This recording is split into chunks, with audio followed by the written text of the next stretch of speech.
अपने एक आश्रम में, द्रोणाचार्य का नाम सुना है सबने? द्रोणाचार्य, उन्होंने पांचों पांडवों को बुलाया किसी चीज के लिए, और जहां वो लोग खड़े थे, जहां पर वो गुरु द्रोणाचार्य खड़े थे और साथ में वो 5 पांडव खड़े थे, उसके सामने एक नदी थी, उसके सामने एक पेड़ के ऊपर एक बर्ड को रख दिया, एक लकड़ी के बर्ड को, लकड़ी के पक्षी को रख दिया, और उन 5 को बोला कि जा करके इस पे निशाना लगाना है, निशाना लगाना है इसकी आंख पे, इसकी आंख पे निशाना लगाना है। और एक एक करके उनको बुलाया। सबसे पहले आया युधिष्ठिर, वहां पर आकर के खड़ा हो गया। अब इस कहानी को ना थोड़ा सा ध्यान से सुनना, बिकॉज हो सकता है आपने बहुत बार सुनी होगी लेकिन ये सोच करके छोड़ दी होगी कि हाँ ठीक है, ये तो एक कहानी है। ऐसी बहुत सारी कहानियां सुनते हैं और उसको छोड़ दिया। जबकि अगर ये कहानी समझ आ गई तो आप अपने किसी भी सपने को सच कर सकते हो। मतलब हमारा माइंड क्या करता है, इंफॉर्मेशन के लिए भूखा है हमारा ये माइंड। वो चाहता है कि मैं सब जगह से इंफॉर्मेशन इकट्ठी कर लूं, मैं और जान जाऊं और जान जाऊं और जान जाऊं। जबकि सच में अगर कुछ करना है तो कम जानना है और जितना जानना है उस पर फोकस करना है। एक्चुअल में जो रियलिटी,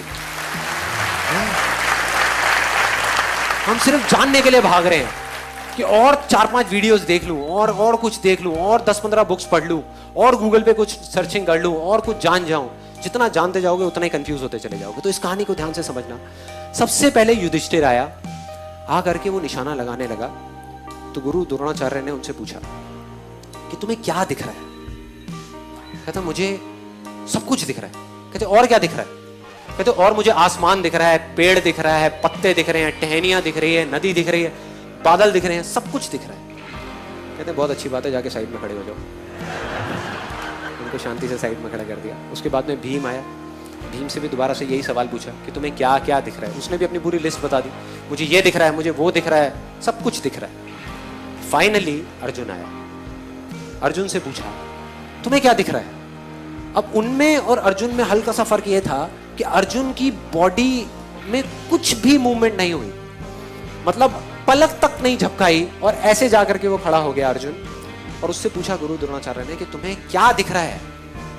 मुझे बर्ड की आंख दिख रही है, मतलब इस पक्षी की आंख दिख रही है। गुरु ने थोड़ा सा उसको हिलाने की कोशिश करी, बोले ध्यान से देखो कुछ और भी दिख रहा होगा, और भी बहुत सारी चीजें वहां पे। नहीं गुरुजी, मुझे सिर्फ उस पक्षी की आंख दिख रही है और कुछ भी नहीं दिख रहा। कहते चलाओ बाण।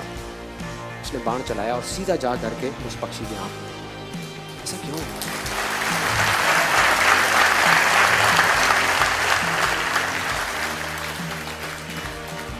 बस इतना सा फर्क है जो आदमी कामयाब हो जाता है और जो नहीं हो पाता उसमें। इतना सा फर्क है जो आदमी अपनी इल्यूजन को रियलिटी बना पाता है और नहीं बना पाता उसमें।